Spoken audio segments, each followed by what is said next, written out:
Hello students, my name is Rohit Painuly and I am from ICT virtual classroom Dehradun. कैसे हैं आप सभी? मेरे ख्याल से बहुत अच्छे होंगे, फिट होंगे, फाइन होंगे। हम बात कर रहे हैं क्लास 9th साइंस की, और जिसके अंदर आपका टॉपिक चल रहा है chapter number 5 fundamental unit of life, है ना, जो बायोलॉजी का एक चैप्टर है। ठीक है ना, इसलिए पहले भाग में आप पढ़ चुके हैं इस चैप्टर के बारे में। ठीक है ना, तो आज हम बात करेंगे आपकी कि जो आपका जो स्ट्रक्चरल ऑर्गेनाइजेशन है सेल का, है ना, कि सेल किस तरीके से उसका स्ट्रक्चर होता है और क्या क्या चीजें उसमें पाई जाती हैं, उसके बारे में हम समझेंगे और उसके बारे में बात करेंगे क्या क्या चीजें उसके अंदर है ना। तो उसी को समझने के लिए चलेंगे बच्चों स्मार्ट बोर्ड की तरफ। ठीक है, तो चैप्टर का नाम हमारे पास क्या, कौन सा चैप्टर हम पढ़ रहे हैं? Chapter number 5 fundamental unit of life.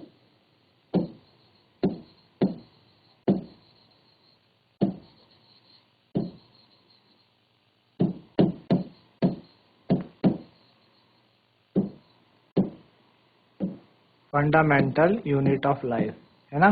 तो फंडामेंटल यूनिट ऑफ लाइफ के बारे में हम पढ़ रहे हैं। ठीक है ना, इसको हम समझेंगे क्या होता है। ठीक है ना, तो इसमें सबसे पहले हम आज बात करेंगे स्ट्रक्चरल ऑर्गेनाइजेशन ऑफ सेल, है ना, कि सेल का जो स्ट्रक्चरल ऑर्गेनाइजेशन है वो क्या है। स्ट्रक्चरल ऑर्गेनाइजेशन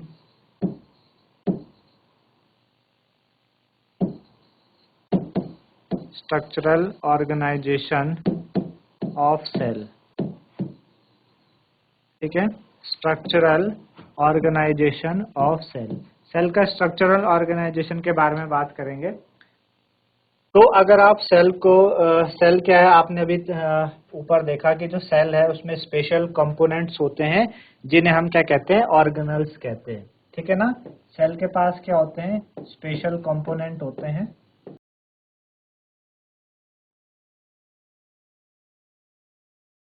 स्पेशल कंपोनेंट, और इन स्पेशल कंपोनेंट को हम ऑर्गेनल्स कहते हैं।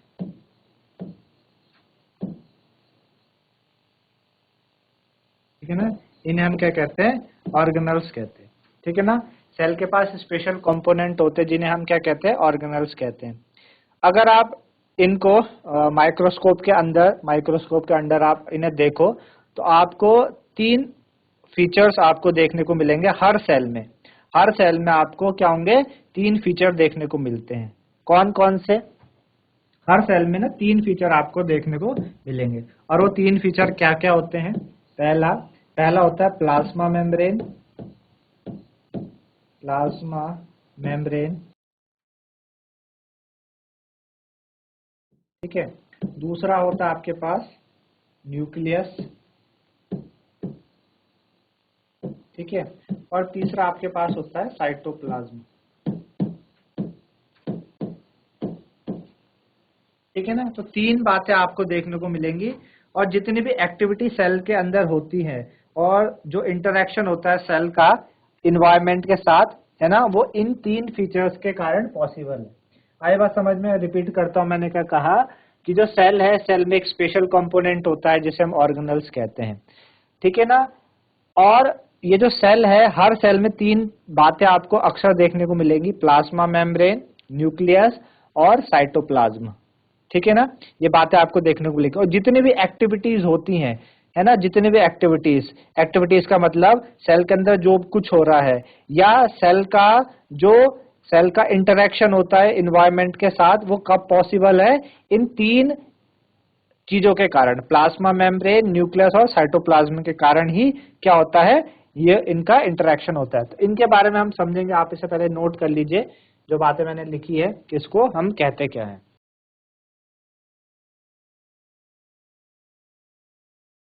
चलिए आगे बढ़े और देखते हैं। ये आपके पास है प्लाज्मा मेम्ब्रेन, आप देख पा रहे होंगे प्लाज्मा मेम्ब्रेन को, आप न्यूक्लियस को देख पा रहे हैं, प्लाज्मा मेम्ब्रेन को देख पा रहे हैं, और साइटोप्लाज्म को देख पा रहे हैं। ये आपके पास एक बेसिक स्ट्रक्चरल है, अंदर वाला पार्ट, सेल का अंदर वाला पार्ट, जिस पार्ट में तीन चीजें आपको देखने को ही मिलेंगी, प्लाज्मा मेम्ब्रेन, न्यूक्लियस और साइटोप्लाज्म। इन्हीं के कारण क्या होता है, सारी जो एक्टिविटीज हैं वो चल रही है। ठीक है ना, सारी एक्टिविटी इन्हीं के कारण चल रही है। तो सबसे पहले हम बात करते हैं प्लाज्मा मेम्ब्रेन की, है ना। प्लाज्मा मेम्ब्रेन को प्लाज्मा मेम्ब्रेन। ठीक है, प्लाज्मा मेम्ब्रेन और सेल मेम्ब्रेन।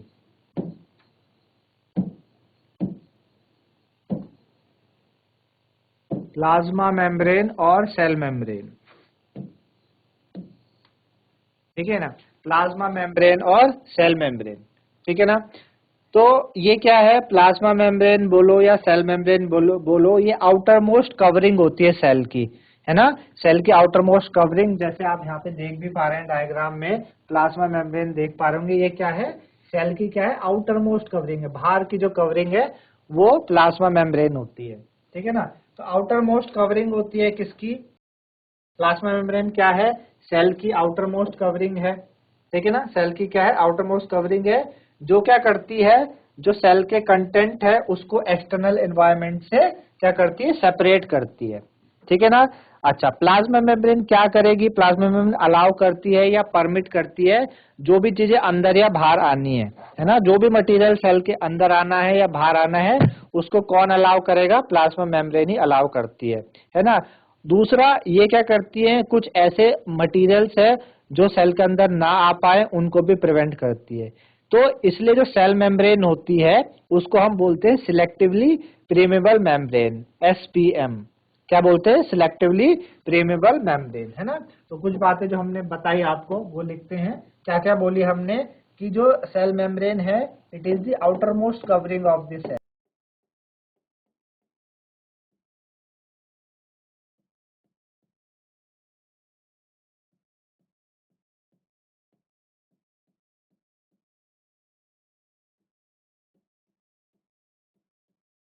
है ना। पहली बात, ये सेल की क्या है, आउटर मोस्ट कवरिंग है, ठीक है ना। दूसरी बात, सेल की आउटर मोस्ट कवरिंग तो है, दूसरी बात,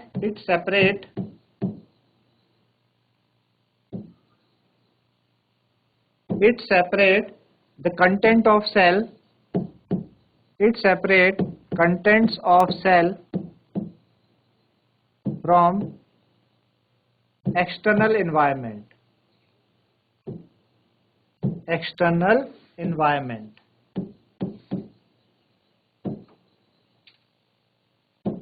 ठीक है। तीसरी बात, it allow or permits, it allow or permit the entry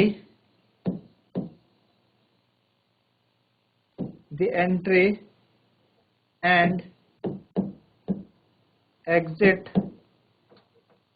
of some material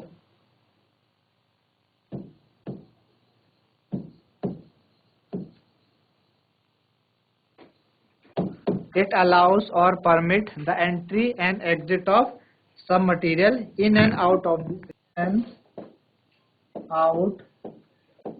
the cell,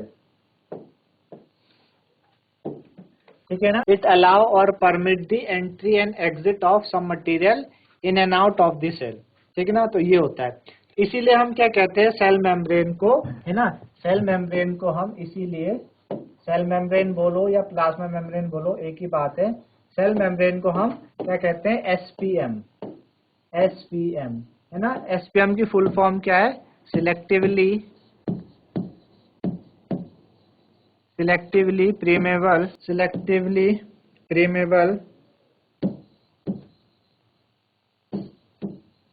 preamble membrane.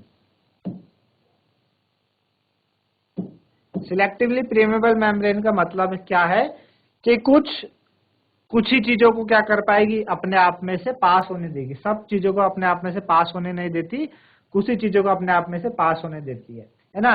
जैसे आप देखते हैं घर में अगर आप चाय बनाते हैं और आपके पास जो छन्नी होती है उससे जब आप चाय छानते हैं तो आप देखते हैं कि जो चाय की जो टी लीव्स हैं वो ऊपर छन्नी के ऊपर रह जाती हैं और पानी नीचे गिर जाता है। तो एसपीएम क्या है, इसी तरीके से कि एसपीएम एक तरीके की क्या है, मेम्ब्रेन टाइप की है। तो ये सपोज करके आपके पास 5 मटेरियल, 1 2 3 4 इस तरीके से 5 मटेरियल इसकी तरफ आ रहे हैं, है ना। ये सपोज फर्स्ट है, सेकंड है, थर्ड है, फोर्थ है, तो सबको अलाउ नहीं करेगी, ये सिलेक्टिवली किसी को अलाउ करेगी। सपोज उसने अपने से 2 को पास होने दिया, या 4 को पास होने दिया, बाकी 1 और 2 को 1 और 3 को वहीं रोक दिया। तो क्या है, सिलेक्टिवली परमेबल मेम्ब्रेन है, हर चीज को अलाउ नहीं करती, कुछ ही चीजों को क्या करती है, अपने आप में से पास होने देती है। ठीक है ना। तो कैसे जो मूवमेंट होता है सब्सटेंस का सेल के अंदर होता है, और क्या सब्सटेंस आपके सेल के बाहर जाते हैं ना, how does the movement of substance take place into the cell, और how do substance move out of the cell, और कैसे सब्सटेंस सेल से बाहर आते हैं। तो ऐसे सब्सटेंस जैसे कि कार्बन डाइऑक्साइड हो गया या ऑक्सीजन हो गया, ये क्या करते हैं, ये मूव करते हैं across the cell membrane by a process called diffusion, है ना। तो हमने क्या कि कुछ सब्सटेंसेस जैसे कि CO2 हो गया आपके पास, या ऑक्सीजन हो गया, है ना, ये सेल के अंदर क्या करते हैं, मूव करते हैं, can move across the cell, और किसके द्वारा करते हैं, डिफ्यूजन के द्वारा करते हैं, है ना, किसके द्वारा करते हैं, डिफ्यूजन के द्वारा करते हैं, है ना। चैप्टर नंबर 1 है मैटर इन अवर सराउंडिंग, वहां पे आपको डिफ्यूजन के बारे में बताया गया है कि डिफ्यूजन एक्चुअल में है क्या। डिफ्यूजन एक्चुअल में क्या है कि मूवमेंट का क्या होता है, जो पार्टिकल्स है, पार्टिकल्स का मूवमेंट होना हायर कंसंट्रेशन से लोअर कंसंट्रेशन की तरफ, पार्टिकल्स का क्या होना, मूवमेंट होना हायर कंसंट्रेशन से लोअर कंसंट्रेशन की तरफ, तो वो है, उनको हम कहते हैं क्या, उसको हम डिफ्यूजन कहते हैं। तो bye the process of diffusion ये क्या करती है, सेल मेम्ब्रेन के अक्रॉस क्या करती है, मूव करती रहती है ना। अच्छा, तो मैंने आपको जिस तरीके से बताया, है ना, तो ये आपके पास क्या होता है, कंसंट्रेशन होता है। इसी तरीके से आपके पास सेल के अंदर भी होता है, सेल के अंदर भी यही तरीके से, सपोज आपके पास एक सब्सटेंस है ना, कोई सब्सटेंस है CO2, जो कि क्या है, सेल्यूलर वेस्ट है, और उसको सेल से बाहर जाना है ना। हमारे पास सेल है एक, हमारे पास क्या है, ये सेल है, और इस सेल के अंदर क्या पड़ा है, CO2, और ये कैसा है बच्चों, सेल्यूलर वेस्ट है ना, सेल्यूलर वेस्ट। आपको पता है कि हमारी बॉडी के अंदर कार्बन डाइऑक्साइड नहीं होना चाहिए, उसे हमारी बॉडी से बाहर जाना चाहिए, और ऑक्सीजन हमारे सेल के लिए क्या है, बेनिफिशियल है। ऑक्सीजन हमारे सेल के लिए बेनिफिशियल क्यों है, आपने क्लास 8th में पढ़ा है, 7th में पढ़ा है कि जब आप रेस्पायर करते हैं तो ऑक्सीजन की मदद से जो फूड होता है, ग्लूकोज होता है, फूड ही लिख लीजिए आप, जो फूड होता है वो क्या होता है, ब्रेक डाउन होता है। फूड क्या होता है, ब्रेक डाउन होता है, और फूड के ब्रेक डाउन से हमें क्या मिलती है, एनर्जी मिलती है। तो बेसिकली क्या होगा कि जब ऑक्सीजन सेल में जाएगा, वहां पे फूड का ब्रेक डाउन होगा तो एनर्जी मिलेगी, और उस एनर्जी का यूटिलाइज कौन करेगा, उस एनर्जी को कौन यूटिलाइज करेगा, ये सेल यूज करेगा वेरियस फंक्शंस को परफॉर्म करने के लिए, वेरियस फंक्शंस को परफॉर्म करने के लिए ये सेल क्या करेगा, इस एनर्जी का यूज करेगा, है ना, इस एनर्जी का यूज करेगा। तो होता क्या है कि सेल के अंदर CO2 की कंटेंट ज्यादा है, और सेल के बाहर O2 की कंटेंट ज्यादा है, तो यहाँ पे डिफ्यूजन होगा।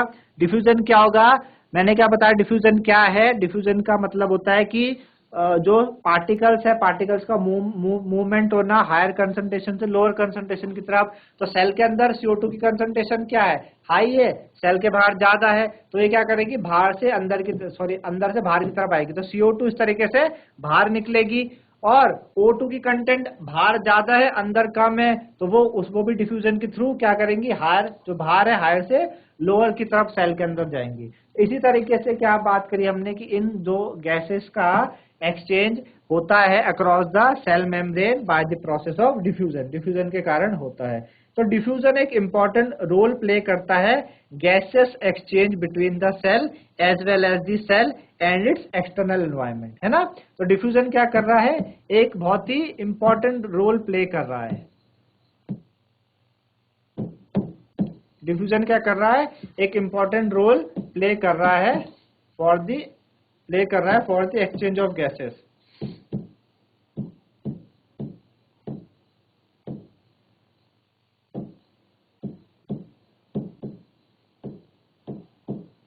ठीक है ना, for the exchange of gases ये क्या कर रहा है, एक बहुत ही इंपॉर्टेंट रोल क्या करता है, प्ले करता है। आई बात समझ में, बहुत इंपॉर्टेंट रोल प्ले करता है कौन, डिफ्यूजन। चलिए इतनी बात आपको समझ में आ गई। तो वाटर भी क्या करता है, लॉ ऑफ डिफ्यूजन को क्या करता है, ओबे करता है। वाटर भी क्या करता है, वाटर भी लॉ ऑफ डिफ्यूजन को ओबे कर रहा है।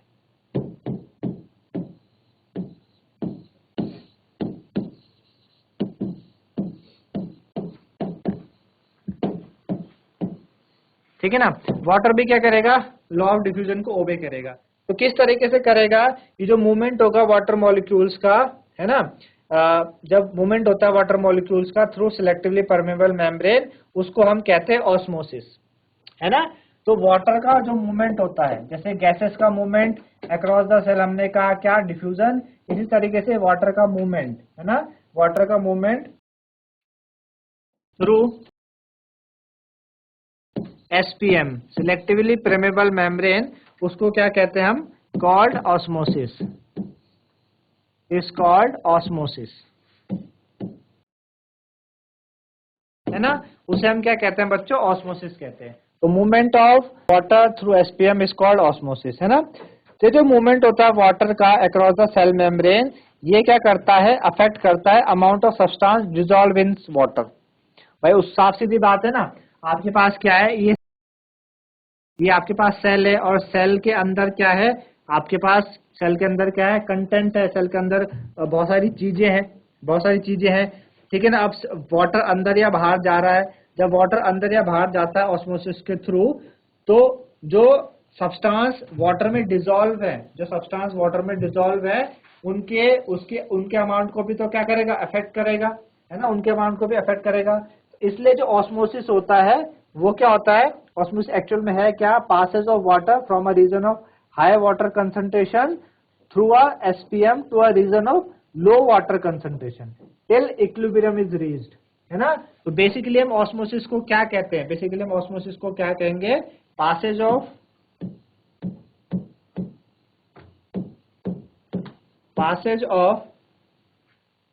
Water from a region of high water concentration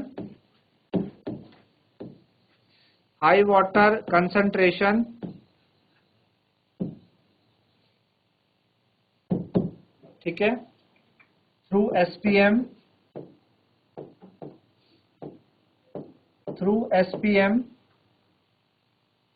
to a region of low water concentration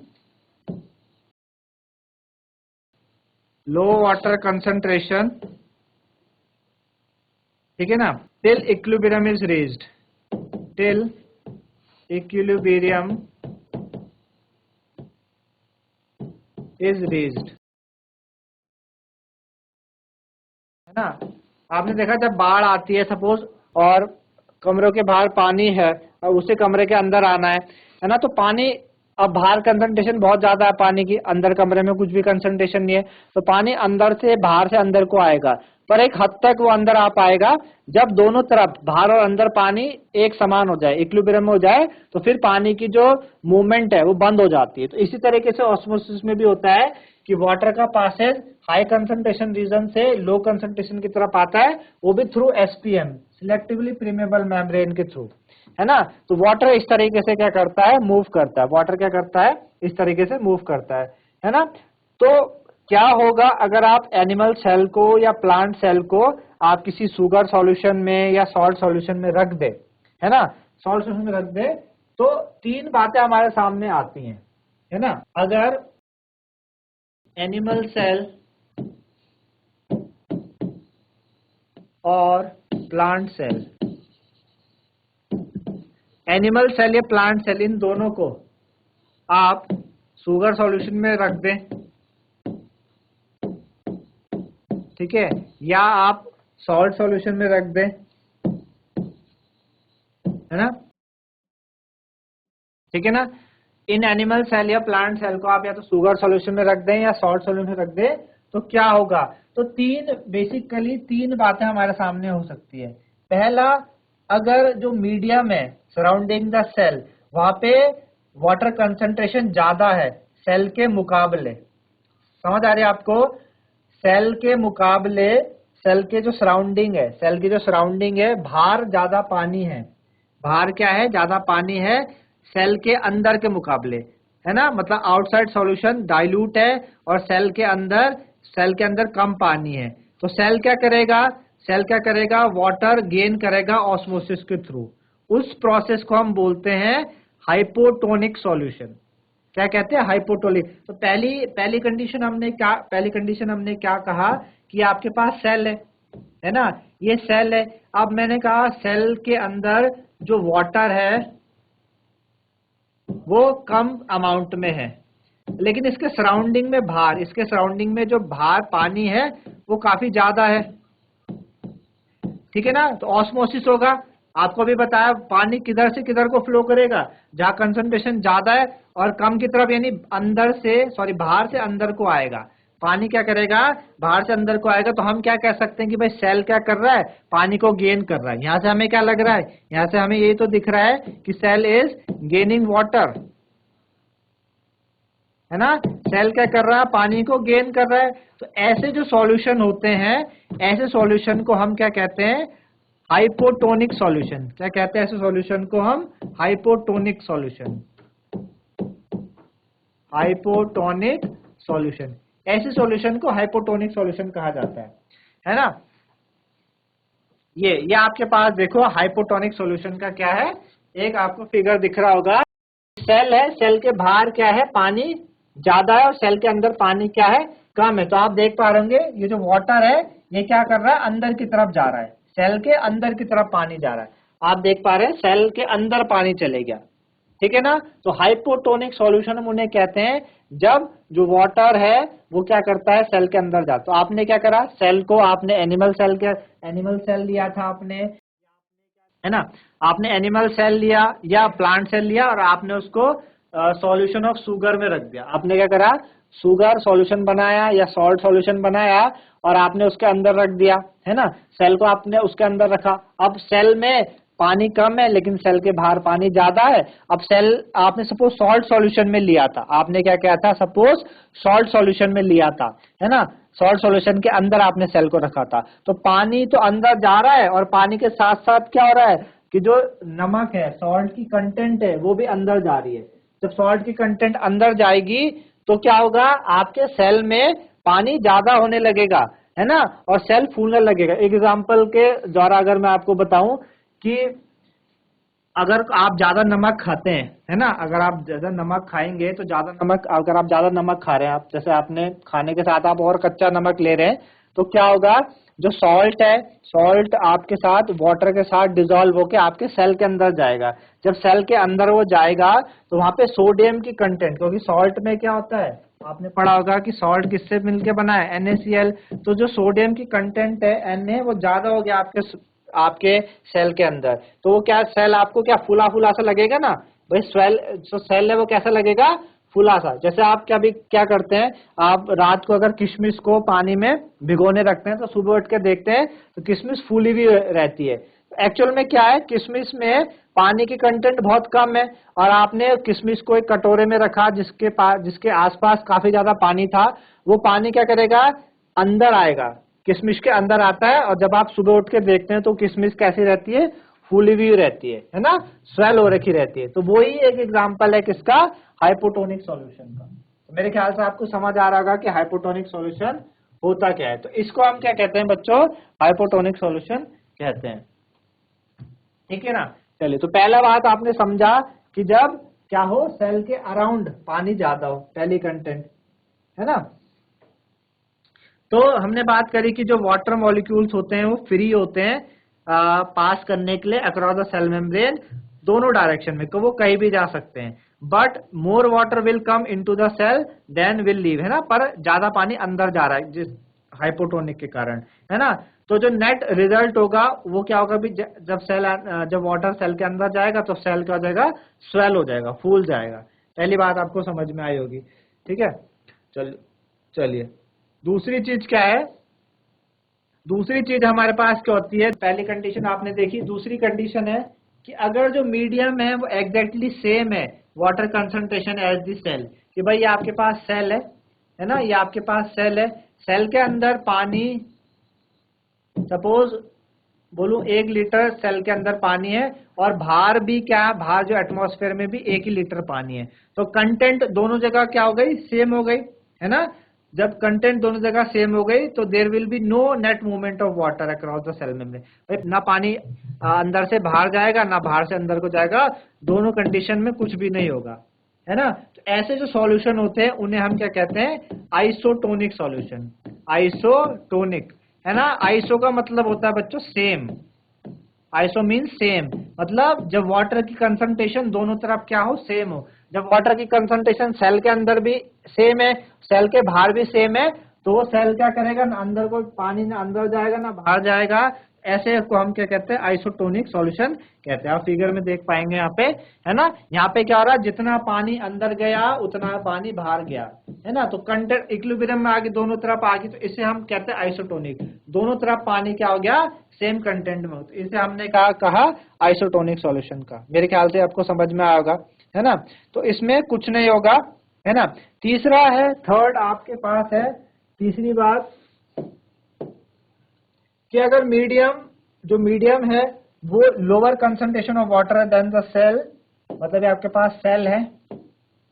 अभी हमने देखा कि सेल के अंदर जो वाटर है वो ज्यादा हो गया, वो ज्यादा है, और बाहर वाटर क्या है, कम है ना। बाहर वाटर क्या है, कम है, ठीक है ना। तो यहाँ पे क्या होगा, ऐसे ऐसे में क्या होने लगेगा, सेल क्या करेगा, पानी लूज, भाई ऑस्मोसिस होगी, ज्यादा पानी से कम पानी की तरफ फ्लो करेगा इधर। तो ऐसे ऐसे सॉल्यूशन को हम कहते हैं हाइपरटोनिक। क्या कहते हैं, हाइपरटोनिक।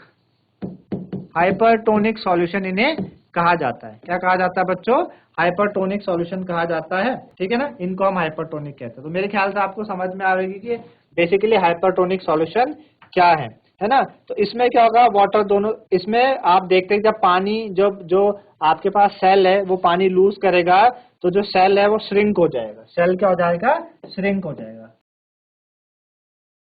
ना, सिकुड़ जाएगा। सेल सेल क्या करेगा बच्चों, सिकुड़ जाता है, श्रिंक हो जाता है ना। एक एग्जांपल है कि अगर आप क्या करें, अगर आप जो आपके पास जो आपके ब्लड सेल है ना, और उसको आप ब्लड सेल को सॉल्ट सॉल्यूशन के अंदर रखते हैं, तो उस केस में क्या होता है कि कंसंट्रेशन अगर आप ज्यादा है ब्लड सेल में पानी की, और बाहर कम है, तो पानी क्या करेगा, हमारे जो ब्लड सेल से जो पानी है वो बाहर की तरफ फ्लो करेगा, और जो हमारे ब्लड सेल है वो सिकुड़ जाएंगे, श्रिंक हो जाएंगे, है ना, श्रिंक हो जाएंगे। तो ये बेसिकली हमने इस तरीके से देखा। तो ऑस्मोसिस क्या है, एक स्पेशल केस है डिफ्यूजन का थ्रू एसपीएम, है ना, एसपीएम के थ्रू। चलिए, तो मेरे ख्याल से बच्चों आप लोगों को समझ में आया होगा। आज हमने बात करी ऑर्गेनल्स के बारे में। ऑर्गेनल्स के अंदर बेसिकली सेल के अंदर तीन चीजें हमने, सेल मेम्ब्रेन जिसको प्लाज्मा मेम्ब्रेन, न्यूक्लियस और साइटोप्लाज्म कहते हैं, ये तीन चीजें होती है, और इन्हीं के कारण जो सेल है वेरियस फंक्शंस को परफॉर्म करता है। कुछ भी चीज अंदर जानी है सेल से या बाहर आनी है। प्लाज्मा मेम्ब्रेन की बात करें, उसके अंदर हमने कई सारी चीजें पढ़ी। मेरे ख्याल से आप लोगों को समझ में आया होगा। आज के लिए इतना ही था। धन्यवाद। Have a nice day.